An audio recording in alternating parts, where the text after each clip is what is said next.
Right now, I am walking the jungles of Guadalcanal. And over the past few episodes, we've been talking about the campaign that took place here in the latter part of 1942, which for the U.S. was the beginning of the drive against the Axis powers. The Guadalcanal campaign was absolutely brutal. This area that I'm in right now was called Coffin Corner. And there's actually a pretty interesting connection between the Battle of Guadalcanal and Taylor Swift.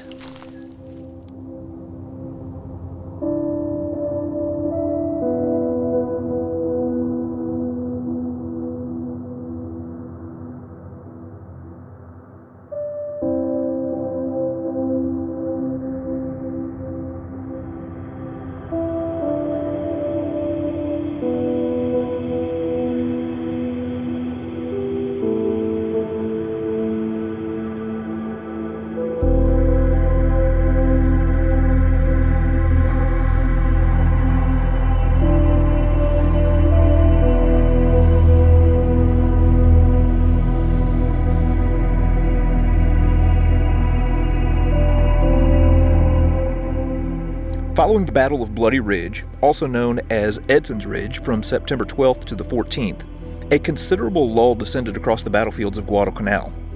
On the 18th of September, a badly stretched 1st Marine Division would be reinforced by the talent-rich 7th Marine Regiment, whose 1st Battalion was commanded by the legendary Chesty Puller. In the latter part of September and the beginning of October, the 7th Marines would find themselves fighting alongside the Marine Raiders and elements of the 5th Marine Regiment in a sustained series of violent clashes with the Japanese along the Guadalcanal River. As these battles were raging, the Japanese 17th Army was in the process of reinforcing their beleaguered forces on Guadalcanal. Following Kawaguchi's loss at Bloody Ridge, the decision was made to send the Japanese 2nd Division, also known as the Sendai Division, along with elements of the 38th Division, totaling 17,500 men, into the fray. When General Vandergrift received intelligence of a pending Japanese offensive, operations along the Guadalcanal were suspended and elements of the 7th Marines were brought back to the Henderson field perimeter.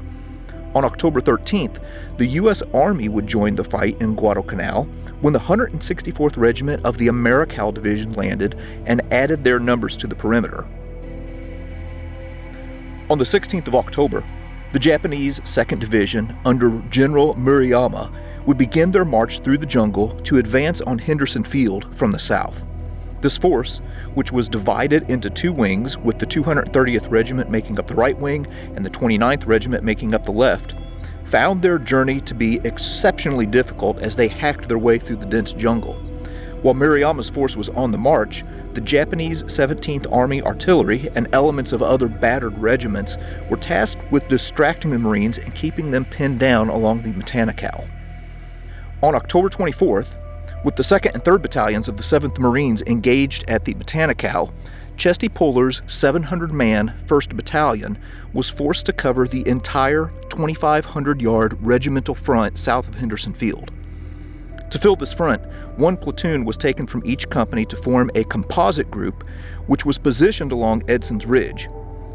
Companies B, C, and A were positioned to the east of this composite company in the jungles below the ridge. Backing the 7th Marines in reserve was the 3rd Battalion of the 164th Regiment and the 11th Marine Artillery Regiment. In addition, a 46-man platoon of Company A under Sergeant Ralph Briggs was sent to an outpost 1,500 yards in front of Puller's left flank. At about 9:30 that night, Briggs reported that the full weight of Murayama's Sendai Division was making their way straight towards Chesty Puller and his Marines.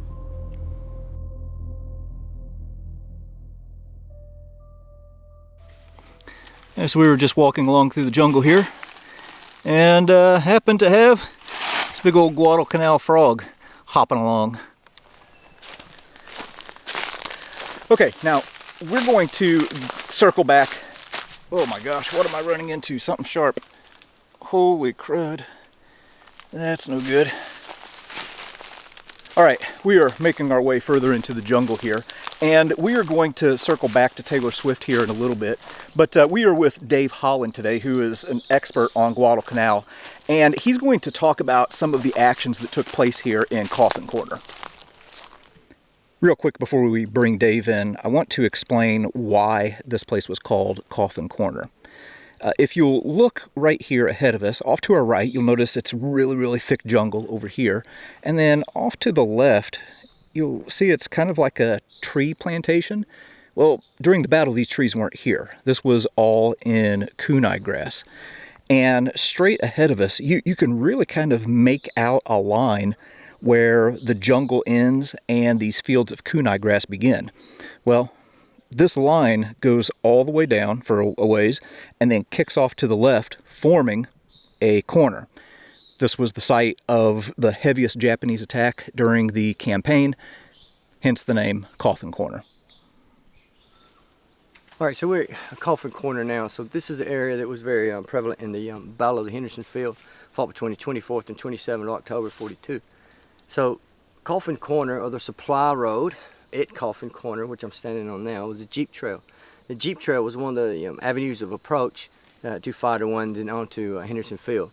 It was one of the main focal points for the Japanese attack. So the Japanese attacked with a division, generally 2 regiments in this area. The first night, they attacked from the 24th and 25th, about 400 yards that way, against the Sector 3 trail, another trail in the lines, and that became famous with the John Basilone incident. So that was the John Basilone area. So this area was defended, so this was the delineation line, or the boundary between 2 units. The 2nd Battalion of the 164th U.S. Army Regiment and the 1st Battalion of the 7th Marines. So on the first night, which is the 24th and 25th, some Japanese attacked this point, focal point, and was defeated back.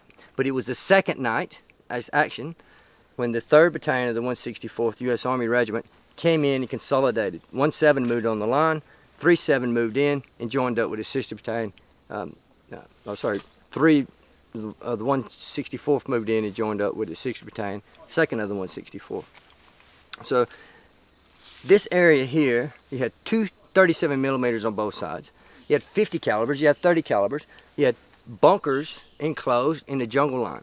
In front of us was the bowling alley, 2,500 yards long, about 200 yards wide, covered with barbed wire, lines and lines of barbed wire, firing lines cut in.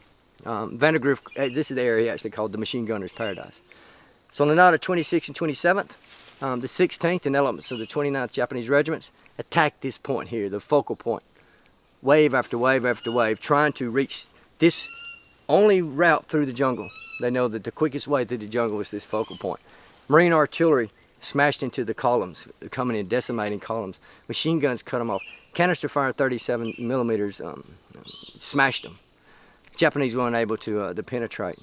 At the end of the day, or into the morning time came, because this is all a night attack, they estimated 1,500 Japanese bodies were located here.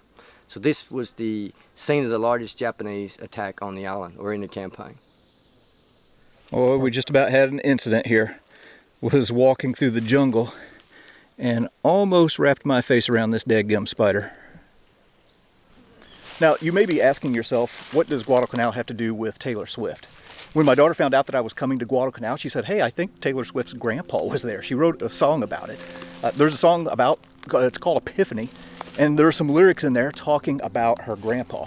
Taylor Swift's grandpa was Archie Swift. He was in the 1st Marine Division and was right here at Guadalcanal. He was in an artillery regiment, and the artillery was really kind of one of the decisive elements in the Battle of Coffin Corner. They provided supporting fire and just chewed up the Japanese as they were attacking this position. So anyway, there you go. That's a little bit on Coffin Corner and the connection between Guadalcanal and Taylor Swift.